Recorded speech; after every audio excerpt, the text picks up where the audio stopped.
French health workers are calling for better pay and work conditions after months of demanding work practices during the pandemic.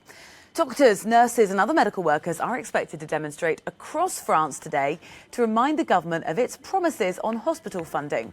The French Health Ministry has opened up a national conversation on the way forward, but critics say staff shortages and concerns about work patterns need to be addressed. We can find out now a bit more by speaking to Martin McLean, fourth-year medical student, joining us now from Nantes in Western France. Thank you very much for speaking to us. We spoke to you at Euronews at the sort of beginning of the pandemic in France, and you said then that you were expecting a tidal wave of cases to come through France's hospitals. We're sort of on the other end now. How was the situation in the hospitals, and did you feel adequately prepared and the hospital had enough equipment and staff to be able to cope? Hello, everybody. Yes, so the hospital tension in Nantes wasn't as bad as we expected. I was on call for a few nights, and we did have enough, thank goodness, equipment to face the epidemic. Although obviously everybody was concerned because we didn't know how the epidemic was going to evolve. So I think we passed the first wave, but now we're still preparing for the second, obviously.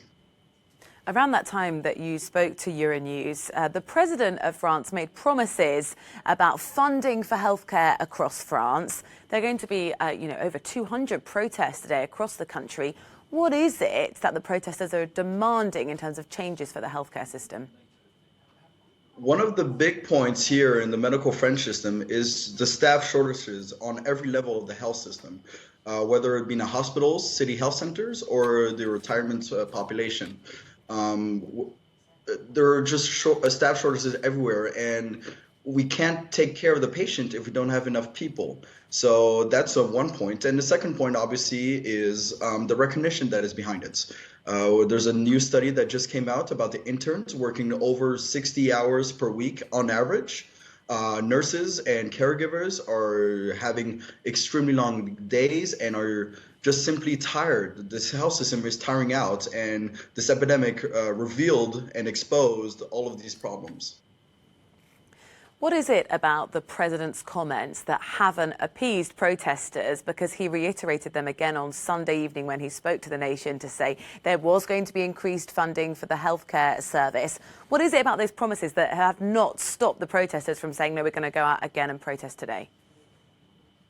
Well, because it simply is not enough. The first recognition that the president spoke to the healthcare system was to actually give us a medal. It obviously maddened a lot of people, and we need an actual reform of the entire healthcare system. It's not enough to just refund a few parts of the healthcare workers. It's to actually refund the whole hospital system and how the money is going into the system. Because right now, with the what we call the T2A in France, which is determine the allocations paid by the state to the hospitals, and is determined by the procedures carried out in a hospital and not the other way around. Thank you very much for giving us a little bit more insight into what's going to be happening later today and why. Martin McLean, fourth-year medical student from Nantes in Western France. Thank you.